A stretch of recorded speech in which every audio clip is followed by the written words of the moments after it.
पुराणों में वर्णित है। वो कहते हैं कि समर्थ को नहीं दोष गोसाई और रवि पावक सुरसरी की नाई। एक किसान था और किसान खेतों में हल चलाता तो भैया 200 रोटी हुआ जो नाश्ता होता ना वो नाश्ता में ग्रहण कर लिया और उसके बाद में भी 200 रोटी खाने के बाद में भी 2 जग पानी पी जाता। तो किसी ने कहा भैया भोजनान्ते जलम रसम,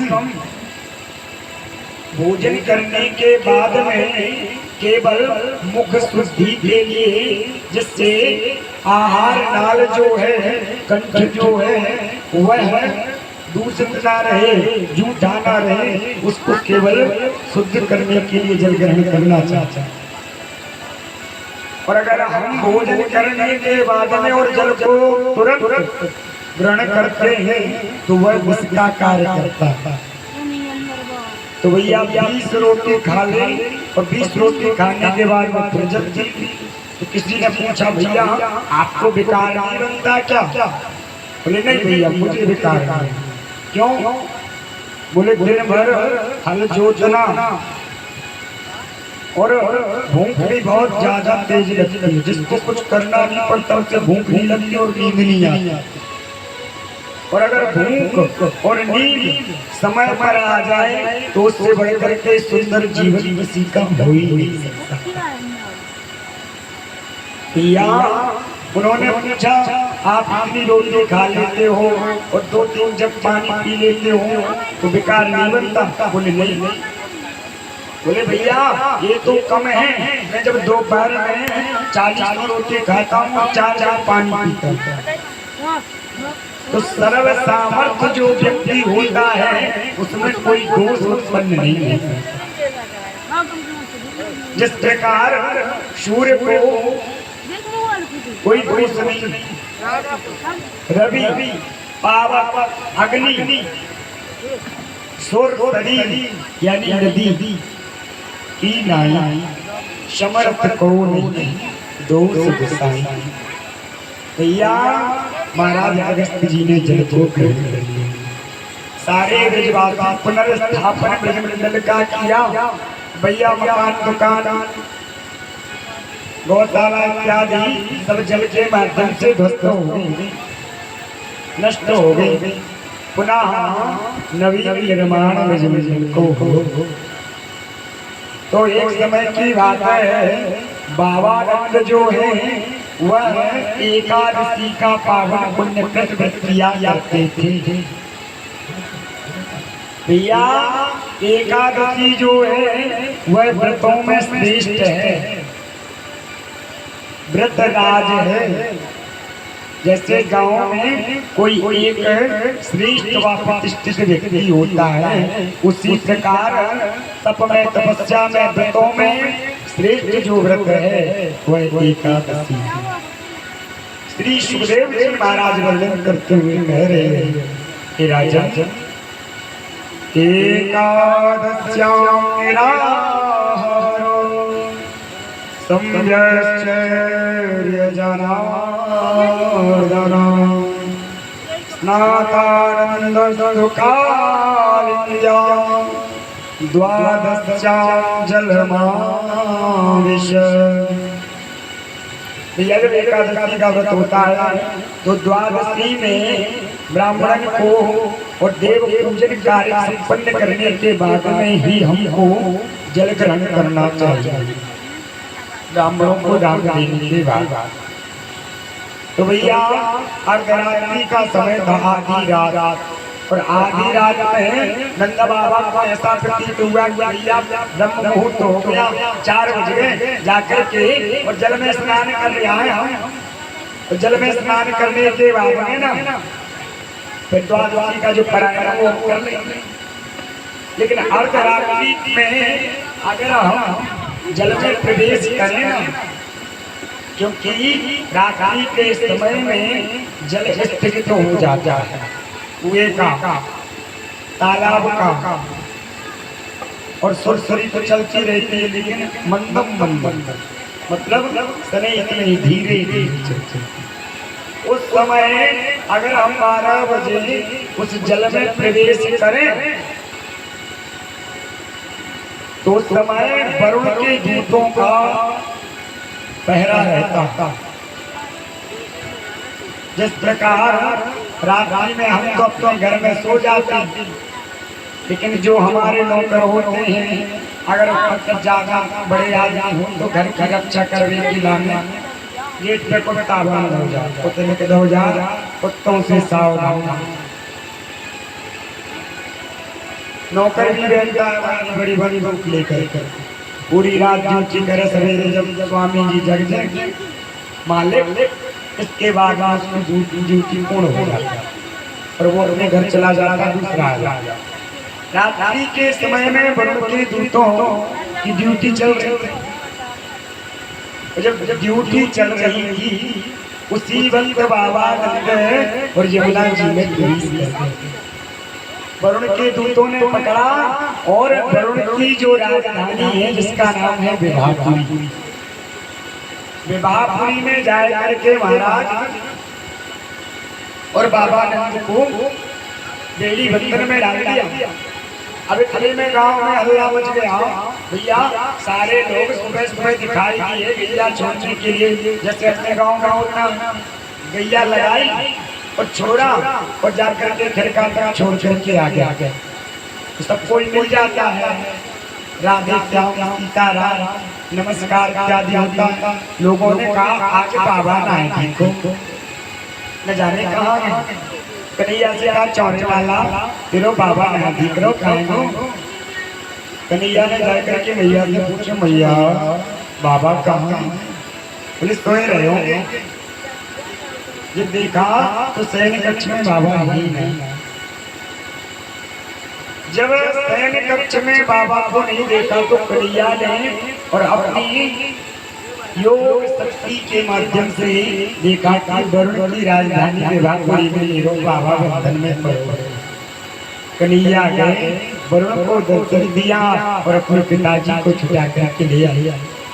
जैसे ही कन्हैया के बाबा को पता चला कि वरुण ने तो मेरे लाला कन्हैया को बड़ो आदर सम्मान किया और मुझे बंधन बेड़ी से छुटकारा दिलायो। बाबा के मन में भी यह भावना जागृत हुई कि ऐसा ना हो मेरा लाला भगवान, लेकिन वह भगवान जिसको जनाना चाहता है वही जानता है, वरना जानने वाला भी अज्ञान हो जाता है। बोले अगर बाबा को पता चल गया कि मैं भगवान हूँ तो बाबा तो भैया एक अलमारी में मुझे बिठवा करके और चिरौंजी बहाने का भोग लगवा शुरू कर देंगे। या आज विस्मृति करवाया मेरे गोरू। अब ब्रजमंडल में अनेकों अनेक दिव्य लीलाएं आई और वो लीलाएं ऐसे हैं, मैया से जाना, बात बात पर लड़ना झगड़ना, मैया से बातें हो जाती, टूट जाती है। एक दिन एक सखा आया, वह सखा ने पूछी लाला तो आप ब्रजमंडल में सबसे प्रिय कौन लगे? बोले बाबा नंद, मैया यशोदा एवं सारे ब्रजवासी एवं ब्रज की रानी जो है ना सर्वेश्वरी श्री राधा, क्योंकि आराधना की राधा तस्मात् ज्योतिर्भूत वेदा राधा माधव। एक ही ज्योति, एक ही दिए की लो, केवल कौन है? वह भगवान श्री कृष्ण और राधा रानी। जब ऐसा पूछा कि भैया ये बता कौन अत्यंत प्रिय कौन है? बोले अत्यंत प्रिय मुझे सर्वेश्वरी श्री राधा रानी। बोले अच्छा, बोले हाँ। बोले कितनी प्यारी? बोले बाकी बिना तो मैं ना, जब तक दर्शन ना होगा तब तक तो मेरो दिल पूरा दिन खराब हो जाएगा। जैसे किसी को आदत हो जाती, प्रातः काल जागरण किया, स्नान ध्यान आदि से निवृत्त हुए और मंदिर में जाकर के अपने गोविंद का, अपने इष्ट का, अपने आराध्य का दर्शन करने के बाद में हमारी ये संतुष्टि की प्राप्ति होती है। उसी प्रकार हमारे श्याम सुंदर और ब्रजवासी गोपों को बता रहे कैसे, और कवियों ने भाव कहा है, राधिका श्याम सुंदर के प्यार, श्याम सुंदर के प्यार, राधिका श्याम सुंदर के प्यार,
छोड़त मोहन,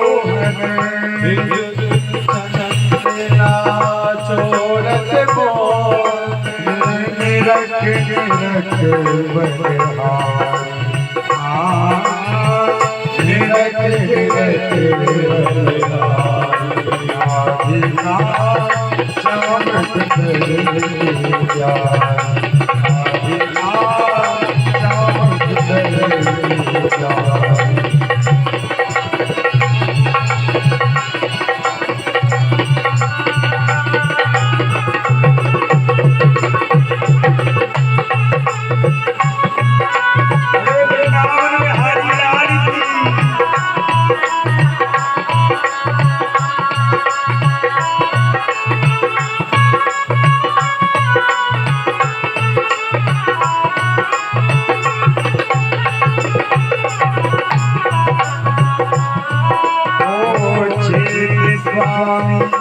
मेरे घर बस जाके, मेरे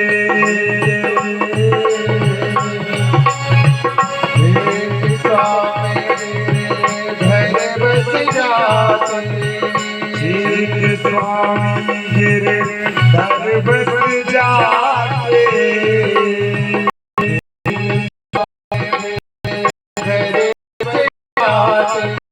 सोग सुभान बुला, श्याम सुंदर के प्यार,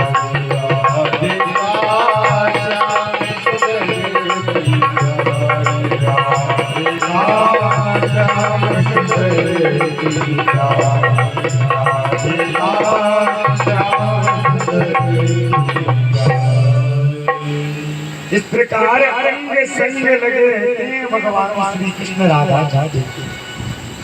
तो राधा भगवान श्री कृष्ण की आह्लादनी शक्ति है।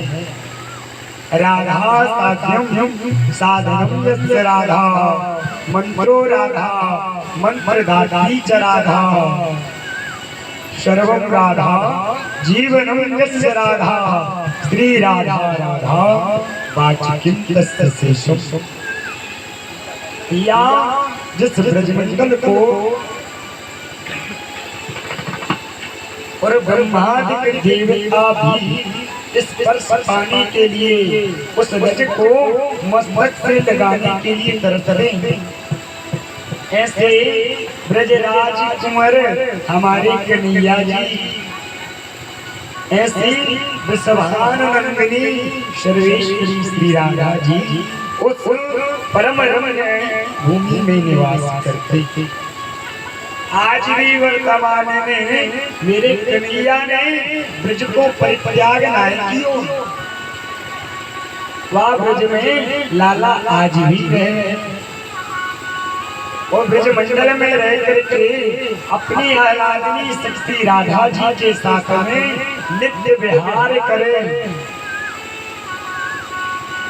जो कोई वृंदावन गया होगा उसने सबसे पहले बांके बिहारी का दर्शन किया और दूसरा दर्शन जो है वह है महाराज राधा माधव राधा वल्लभ और तीसरा दर्शन वहीं से सारे मठ मंदिरों का दर्शन करते हुए रंगनाथ जी का मंदिर, वाई मंदिर के बगल से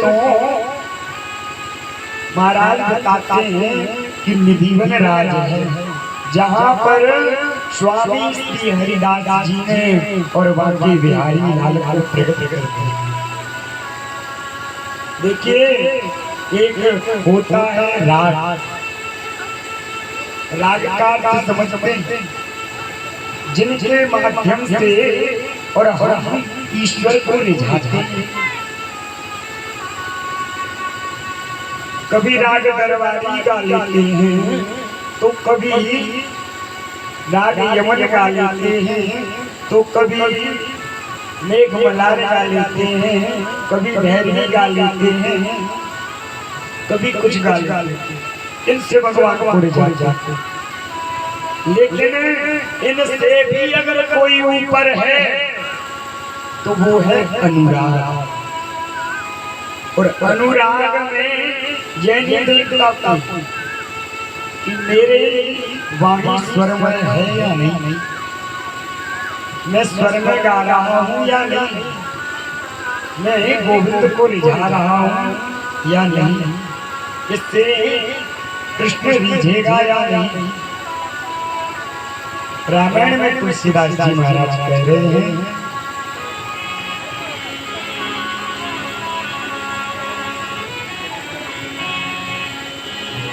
भाव भाव अनख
नाम जपत मंगल कैसे भी बोलो, लेकिन उनको रिझाने का बस केवल अनुराग हृदय में पैदा कर लीजिए, वो गोविंद रिझ जाएगा। तो ब्रजमंडल में जाएगा के सब दर्शन करें तो निधिवन राज जो है वहां पर मेरे गोविंद ने उस बाल्यकाल में और रासलीला को प्रारंभ किया।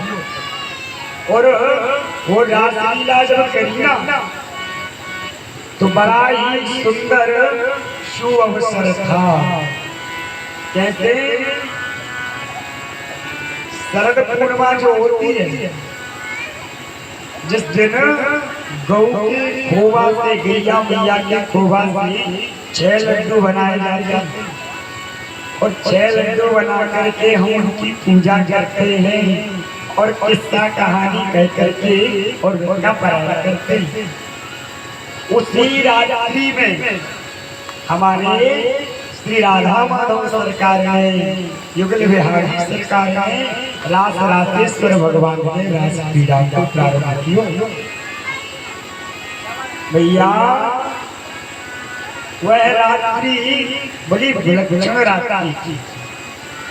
प्रत्येक पूर्णिमा में जो चंद्रमा का उदय होता है ना, वह 15 कलाओं से उदय होता है। कितनी कलाएं? 15 कला। और शरद पूर्णिमा का जो चंद्रमा उदित होता है ना, वह चंद्रमा 16 कलाओं से उदित होता है। और जो 16 कलाएं हैं ना, वह भी बहुत विचित्र हैं। उस रात्रि में कहते हैं भगवान पिता रात्रि शरदोत्फुल्ल मल्लिका। जिस प्रकार मल्लिका का पुष्प उदित होता है, उसी प्रकार शरद पूर्णिमा का चंद्रमा होता है। हिंदू बोलते हैं चंद्रमा को पूर्ण हिंदू, यानी पूर्णाकार है चंद्रमा का उदित होना। दीक्षरतो मनश्चित्ते योग माया यथास्था। गोविंद ने मन में इच्छा जागी कि मुझे अब रास क्रीड़ा करनी है, रास करना है, जिससे समस्त गोपिकाएं एकत्रित होंगी। तो जो काम है ना, कामदेव रति का पति, उससे भी बहुत मैं आप पर अभिमान रहता था कि मैं किसी को नहीं छोड़ता। मैं जिस पर हावी हो जाऊं उसकी स्थिति बदल देता हूं। तो कामदेव का जो घमंड है वह उस रात्रि में समाप्त हो जाएगा। क्योंकि हमारे भगवान श्री कृष्ण जो है ना, वह है योगेश्वर है, जिनके हृदय में आध्यात्म अतिशय विलक्षणता पूर्वक विद्यमान है। और आध्यात्म चिंतन वही कर सकता है जिसने सुंदर स्वरूप को प्राप्त किया और फिर उसका चिंतन किया। संसार में रहने वाला जीव तो केवल महाराज चिंता करता है, और चिंता हमेशा चिता की ओर ले जाती है, और चिता शमशान तक जाती है और जल करके यह जीव का शरीर नष्ट हो जाता है। इस धरा पर जो भी आया है उसको अपने प्राणों का परित्याग करके और जाना पड़ा। आया है सो जाएगा, राजा रंग फकीर और को सिंहासन चढ़ चढ़े और को बंधे जंजीर। जाना तय। किसी कवि ने कहा है जो आता है वो जाता है, जो आता है वो जाता है। फिर क्यों यह हमारे हृदय में भेद भरा अंबर भी क्या शोक मनाता है। दिन होता है तो रात्रि होना सुनिश्चित है, और रात्रि है तो दिन का होना भी सुनिश्चित है।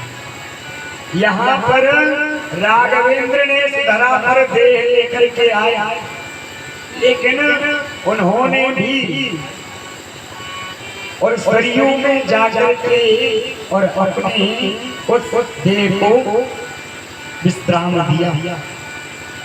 भगवान श्री कृष्ण को कौन मार सकता था? लेकिन एक बहिया माध्यम बना। बहिये ने केवल वाणी नोक से ही, पैर में लगने से ही और भगवान की देह का प्रत्याग करती, क्योंकि संसार का नियम है और उस नियम को हमें पूर्णता से सभी निर्वाहन करते हुए और अंतोगत धराधार से जाना पड़ता है। तो उस रात्रि में, शरद पूर्णिमा की पावन रात्रि में, और मेरे गोविंद ने मन में विचार किया कि कुछ विलक्षण किया जाए, विचित्र किया जाए। कैसे? तो उनके हाथ में वंशी रहती। भैया जब तक कन्हैया जी ब्रजमंडल में रहे, गैया चराई, समस्त ब्रज की लीलाएं करी, तब तक मेरे गोविंद के कर कमलों में बंसी थी। और जैसे ही ब्रज को परित्याग कियो तो कन्हैया ने वंशी को धारण नहीं किया। मथुरा गए, वहाँ वंशी लेकर के, मथुरा तक वंशी लेकर के गए, द्वारिका गए, और द्वारिका के जब राजा भय तब उन्होंने वंशी का पुनी वह ब्रजमंडल में छोड़ छोड़ आ गया। तो मुरली को हाथ में लिए हुए और मेरे गोविंद ने मुरली का प्रार्थना की, हे वंशी के, हे वेणु, हे मुरली के, आज तक मैंने तुझसे कुछ मांगा नहीं, मैंने तेरी निस्वार्थ सेवा की, और आज मैं चाहता हूँ मेरी उस निस्वार्थ सेवा का तू मुझे फल प्रदान करे। मेरे गोविंद ने वंशी से प्रार्थना की,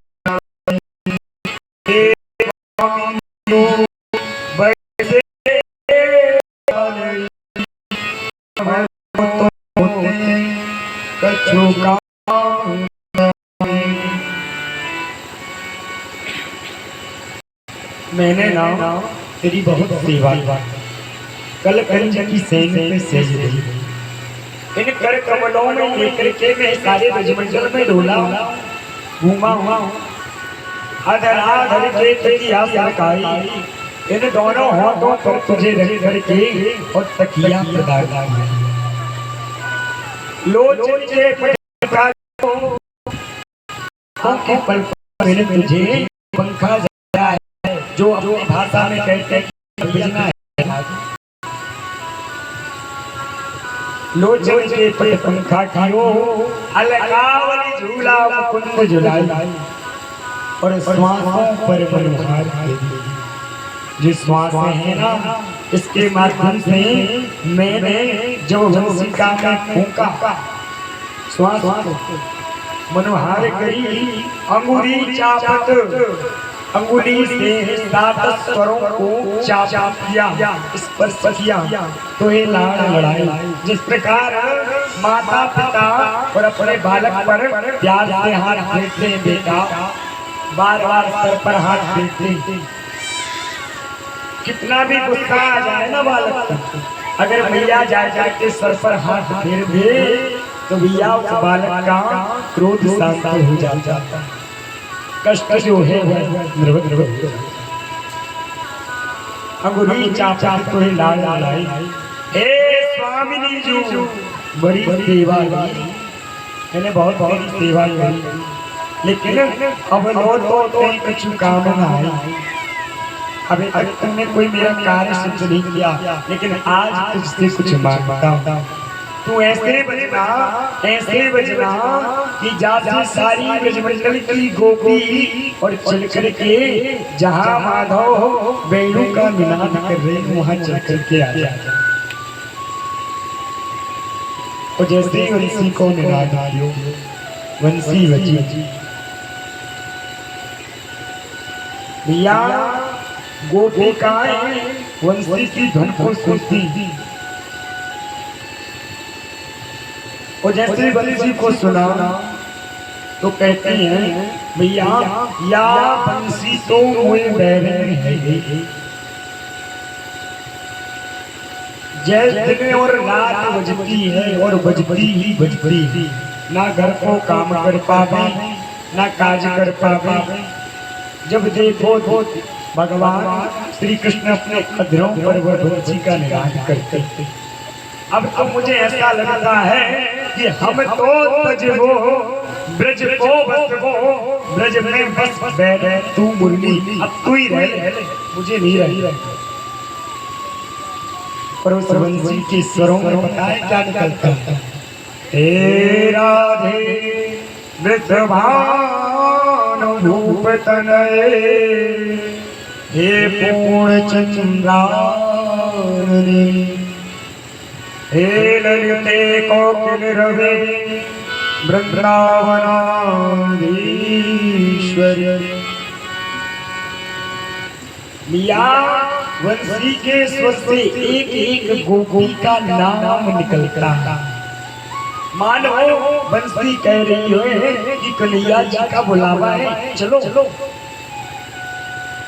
तो कहते हैं लिम्बन्त्या प्रमजन्तोन्या अंजन्त्या चिलोचने यद्यवस्त्राभरणा ततो कृष्णान्नकं भयो। कोई गोपी अपने घर में लीपा पोती कर रही। देखो घर घर की स्थिति अलग अलग होती है। कोई भोजन बनाता है, कोई घर में बर्तन मांजता है, कोई झाड़ू लगाता है तो कोई पोछा लगाता है। घर के काम बहुत विचित्र होते। ग्रह कार्य जमाना नाना जंजाला ते अति दुर्गम शैल विशाला। गृहस्थाश्रम बड़ा श्रेष्ठ है और बड़ा ही क्लिष्ट है, कठिन है। जिसने अपने माता पिता के संरक्षण में रह करके माताओं ने भोजन बनाना नहीं सीखा तो सास के ताने सुनने पड़ते। तुम्हारे दादा बाबू जो सिखाओ कि जरी भुंजी खबर होते जाए तब सीखो भी। सास में थोड़ी रोटी बनाना सीखना पड़ता है। भैया यह माता के घर में अपने पिता के संरक्षण में माता के संरक्षण में रह करके यह सारी सिद्धियां प्राप्त होती है। तो कोई गोपी महाराज आंखों में काजल लगा रही है। 16 श्रृंगार होते हैं और 16 श्रृंगारों में जो काजल है वह भी है। जब नेत्रों में लगाया जाता है तो जितनी थकान होती है वह समाप्त हो जाती है। काजल लगाने से सामने वाला जब आपको देखता है तो महाराज आपको नजर रखती। उसकी जो आपके प्रति नकारात्मक ऊर्जा है वह नकारात्मक ऊर्जा का प्रवाह आप तक नहीं पहुंचेगा। 16 श्रृंगार करते हैं। लिम्पन्त्या प्रमजन्तोन्या अंजन्त्या काश्चिलोचनी। कोई गोपी तो वस्त्र ग्रहण कर रही पहन रही, लेकिन अस्तवस्त्र वस्त्रों में और भगवान श्री कृष्ण से मिलने के लिए जाएगा। एक गोपी अपने पति के लिए भोजन परोस रही। एक बार थाली में और भोजन प्रसाद के दोबारा परोसना ही भूल गई। भगवान श्री कृष्ण की मुरली सुन करके चलती। वो चिल्ला रहा है, अरे ओ सुन तो सही, मुझे बहुत जोर की भूख लग रही है, तू कहाँ बाबरी होकर चली जा रही। लेकिन नहीं सुना। महाराज एक गोपी अपने ग्रह में और रह करके भगवान श्री कृष्ण के से मिलने जा रही। लेकिन उसके पति ने आकर के घर का दरवाजा बंद कर दिया। लेकिन उस गोपी ने भी महाराज देह से नहीं गई, लेकिन उसका चित्त जो है, उसका मन जो है, वह जाकर के और भगवान श्री कृष्ण की समीप पहुंच गई। सारी गोपिकाएं अर्धरात्रि के समय में और जब कन्हैया के पास में गई तो कन्हैया ने कहा, स्वागतम भो महाभागो प्रियम किम करवाणि वा यस्यानाम यश्चित् ब्रूतागमन कारणम। अरे गोपियो, तुम क्यों आई हो? मैंने थोड़ी तुम्हें बुलाया, लेकिन जिसकी प्रीति, जिसकी निष्ठा, जिसका विश्वास, जिसकी आस्था उनके चरणों से जुड़ जाएगा तो वह केवल प्रत्येक जीव में और गोविंद का दर्शन करता है। कहते हैं, बुलाता है वो मैं चला जा रहा हूँ, मैं घनश्याम को देख जा रहा हूँ।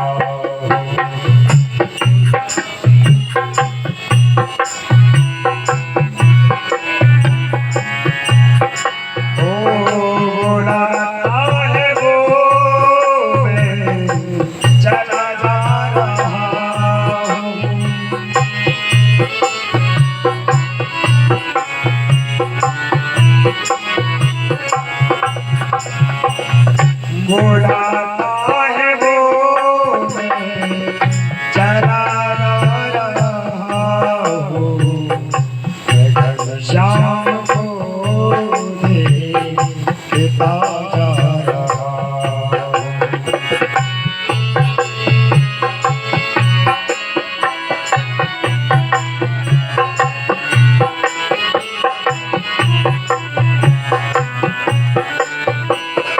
पता कुछ नहीं है कहाँ जा रहा हूँ, पता कुछ नहीं है कहाँ जा रहा हूँ, पता कुछ नहीं है कहाँ जा रहा हूँ, पता कुछ नहीं कहाँ जा रहा हूँ, मैं घनश्याम को देखता